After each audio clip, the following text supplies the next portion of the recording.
Hola, mi nombre es Eugenio Espeitia, soy investigador del Centro de Ciencias Matemáticas de la UNAM en el campus Morelia. Agradezco mucho este espacio para poder presentar algunos de los resultados que estoy obteniendo en uno de los proyectos que desarrollo actualmente, el cual se enfoca en estudiar cómo es que los seres vivos procesan la información y cómo es que pueden mejorar este procesamiento de la información. Al ser este un proyecto biomatemático, pues sin duda involucra diferentes áreas y diferentes tipos de conocimiento, tanto de las matemáticas como de la computación y la biología, entre los que están los que aquí en listo. Y lo que me pareció cuando iba haciendo la preparación de esta plática es que profundizar en todo ello iba a ser imposible en una plática de 15 minutos, por lo que opté por hacer una plática que es más como un relato de los conceptos y las preguntas principales y el tipo de resultados que podemos obtener. Este proyecto actualmente tiene varias preguntas abiertas y si aquí hubiera estudiantes interesados en este tipo de problemáticas, por favor contáctenme al correo que está aquí, que aparecerá al final de la presentación también. Yo estaré encantado de responderles y conversar con ustedes.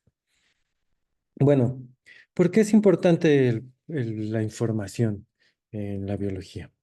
Un ejemplo sencillo para entenderlo sería una interacción depredador-presa. En una interacción depredador-presa, como la que observamos en esta imagen, tanto el depredador como la presa tienen que estar obteniendo información de su medio constantemente. La presa para poder huir en caso de encontrarse bajo la presencia de un depredador y el depredador pues para no ser detectado y poder atrapar a la presa.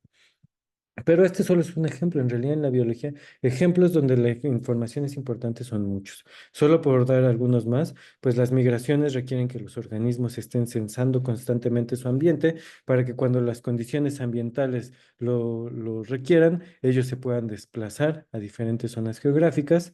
La reproducción, que yo aquí la ejemplifico con las flores, pero es la reproducción de animales, de plantas y de cualquier otro organismo. Generalmente se da cuando las condiciones ambientales son favorables y esta obtención de la información que nosotros podríamos pensar que se da en organismos complejos, como plantas y animales, en realidad se da en todos los seres vivos.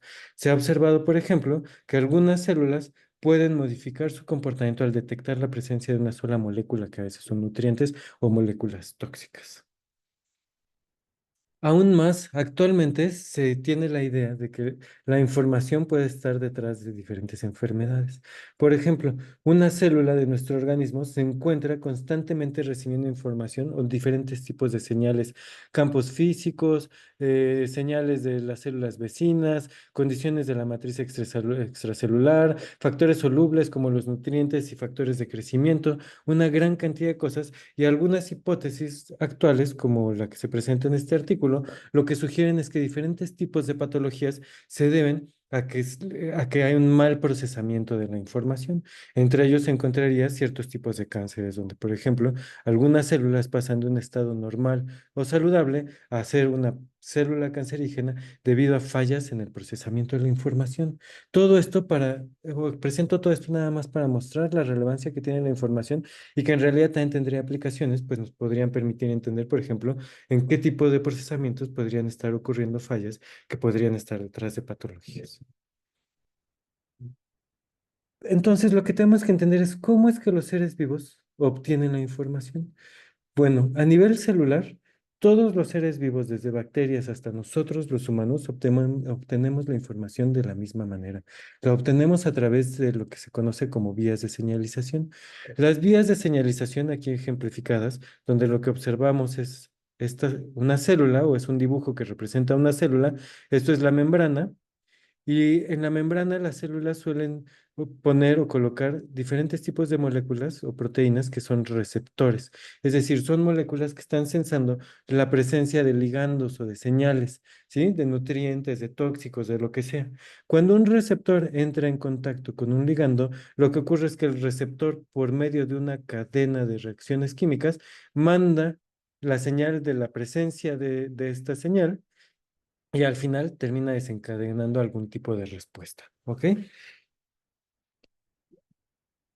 Lo que ha sorprendido es que las vías de señalización suelen obtener cuando se mide en bits.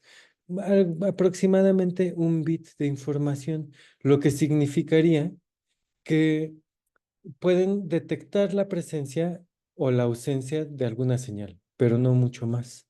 Y esto se ha observado inclusive para vías de señalización que requieren obtener información gradual de diferentes señales. Es decir, choca con las expectativas biológicas. Biológicamente esperaríamos que pudieran detectar diferentes concentraciones de señales, pero cuando se analiza a través de diferentes tipos de experimentos, lo que se observa es que las vías de señalización detectan muy poca información. Esto ha llevado a tratar de entender, bueno, ¿qué podría estar limitando la información que obtienen las vías de señalización? Hoy en día se sabe que hay diferentes tipos de restricciones o diferentes tipos de limitantes para la información que pueden obtener, dentro de las cuales yo voy a resaltar ahorita dos. La energía, que se refiere al costo asociado a obtener la información, ahorita ahondaremos un poquito más en ello, y el ruido, las fluctuaciones estocásticas que existen en los procesos moleculares biológicos. Ahora ahondamos un poco más en los dos. En términos de energía, ¿por qué se requiere energía? Bueno, como dijimos, la información la están obteniendo a través de receptores que están aquí en azul, que estarían en la membrana de una célula. Si nosotros queremos obtener más información, una forma de hacerlo sería, pues, poner más receptores para ser sensibles, ¿verdad? Y si nosotros aumentamos el número de receptores una vez y otra vez, pues la producción de estos receptores tiene un costo asociado. Si este costo no existiera, pues conforme aumentáramos la cantidad de información que obtenemos, lo que esperaríamos es que también aumentaríamos la adecuación, que en términos simples la adecuación biológica se refiere que aumentaríamos nuestras probabilidades de sobrevivir y de reproducirnos. Debido a que hay un costo asociado en la obtención de esta información, pues más bien lo que se piensa ahora es que la información tiende a aumentar la adecuación hasta que llega un punto en que su costo es mayor al beneficio que puede traer. Y esta es la información óptima, el máximo de información que sería benéfico para o para los organismos obtener. En este trabajo nosotros no nos enfocamos tanto en este tipo de limitantes, sino en las limitantes intrínsecas del sistema, es decir, a las que sean por la naturaleza misma del sistema. ¿Qué tipo de limitantes son estas? Pues una de ellas es el ruido, ¿sí? Si asumimos de nuevo que aquí tenemos una célula con sus receptores y que está rodeada de diferentes señales, que son estas bolitas rojas, el que un receptor detecte una señal en realidad es un proceso estocástico, porque estas están aquí teniendo movimientos aleatorios y hay una probabilidad de coalición. Las reacciones que se desencadenan abajo también son estocásticas, también son aleatorias, por lo que todo esto genera que las respuestas que generan los organismos tengan fluctuaciones, ¿ok? Estas fluctuaciones que hacen, pues es que hace algunos años se pensaba que los seres vivos y las células eran organismos muy precisos y que si tú les dabas un estímulo, por ejemplo, poca glucosa, pocos nutrientes, te iban a generar una respuesta precisa. Si cambiabas el estímulo, te iban a generar otra respuesta y esta respuesta también iba a ser precisa, por ejemplo, el número de enzimas para aprovechar la energía de estos nutrientes. Sin embargo, ahora que sabemos que este proceso es ruidoso y que tiene fluctuaciones, pues lo que ocurre es que para cada estímulo se genera una respuesta, una distribución de la respuesta. Por ejemplo, una distribución del número de enzimas que se están produciendo para obtener la energía de los nutrientes. Esto puede generar que para dos estímulos diferentes haya este sobrelap, ¿verdad? Que se generen las mismas respuestas para dos estímulos diferentes y allí habría incertidumbre. Es decir, los organismos o los seres vivos no sabrían cuál es el estímulo que está generando esta respuesta. ¿Ok? Esto ha llevado a observar que los organismos vivos suelen tener dos diferentes tipos de mecanismos para mejorar la información que pueden obtener. Si asumimos que aquí estamos viendo dos distribuciones de la respuesta para dos estímulos diferentes, una forma de aumentar la cantidad de información que podría obtener sería aumentar lo que le llaman como el rango de salida o el rango dinámico.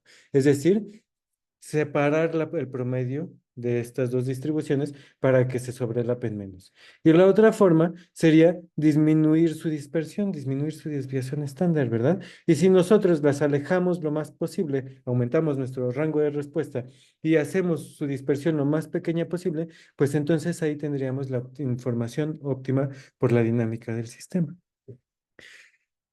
Esto lleva a la expectativa de que biológicamente los organismos deberían de tender a tener cantidades de ruido muy bajos en sus procesos de las vías de señalización.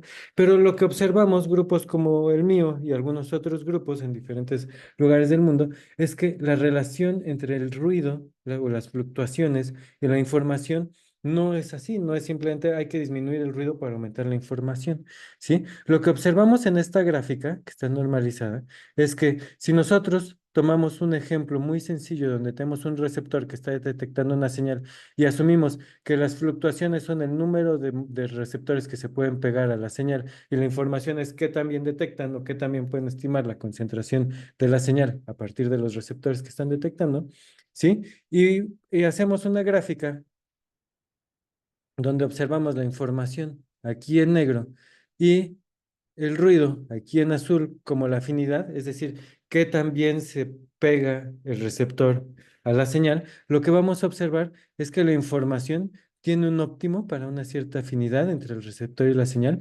mientras que el ruido tiene un mínimo y luego aumenta a su máximo, ¿sí? Y por lo tanto la información máxima que puede obtener el sistema no se encuentra en la cantidad mínima de ruido, que es lo que esperaríamos. ¿Por qué ocurre esto biológicamente? Dando una explicación que vamos a ver que ahorita es muy sencilla de entender. Lo que ocurre es que este punto de alta afinidad que se encuentra aquí es el punto en el que los receptores se adhieren muy bien a la señal, ¿sí? Cuando se adhieren muy bien a la señal para prácticamente cualquier concentración de la señal, todos los receptores van a estar saturados. Esto va a hacer que no haya fluctuaciones, ¿verdad? Todo el tiempo está saturado, todo el tiempo tenemos más o menos el mismo número de receptores pegados a una señal, ¿sí? Sin embargo, al tener siempre saturado el sistema para todas las diferentes concentraciones de la señal, pues no se puede obtener información. Por otra parte, del otro lado, tendríamos una baja afinidad. Si nosotros tenemos una baja afinidad, esto significaría que el receptor nunca está detectando la señal. Bajo estas condiciones, pues las pequeñas coaliciones que se están dando amplificarían las fluctuaciones, pero seguiríamos sin poder detectar diferentes señales porque en general no habría coaliciones que se mantuvieran estables. Por otra parte, para una afinidad intermedia, pues dependiendo de la concentración de la señal, va a haber un diferente número promedio de receptores que se están uniendo a la señal. Sin embargo, se estarían uniendo y despegando, lo que hace que el ruido no sea mínimo. Esto nos lleva a preguntarnos cómo es que los organismos vivos o las vías de señalización pueden mejorar la cantidad de información que tienen.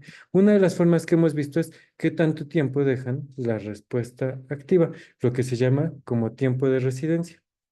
El tiempo de residencia nos diría, pues una vez que un receptor detecta un ligando, pues cuánto tiempo activa la respuesta. Biológicamente lo que se esperaría es que la respuesta quede activa por bastante tiempo para que si detecta la señal, genere alguna respuesta, ¿sí? Lo que nosotros observamos en nuestro trabajo es que si nosotros hacemos tiempos de residencia largos, es decir, respuestas largas, se generan menos picos o menos fluctuaciones que si nosotros hacemos tiempos de residencia cortos. Sin embargo, si nosotros observamos aquí cuál es la amplitud de las fluctuaciones, vamos a ver que son mucho más grandes, ¿sí? Entonces tienen muchas más fluctuaciones, pero con mucho mayor ruido.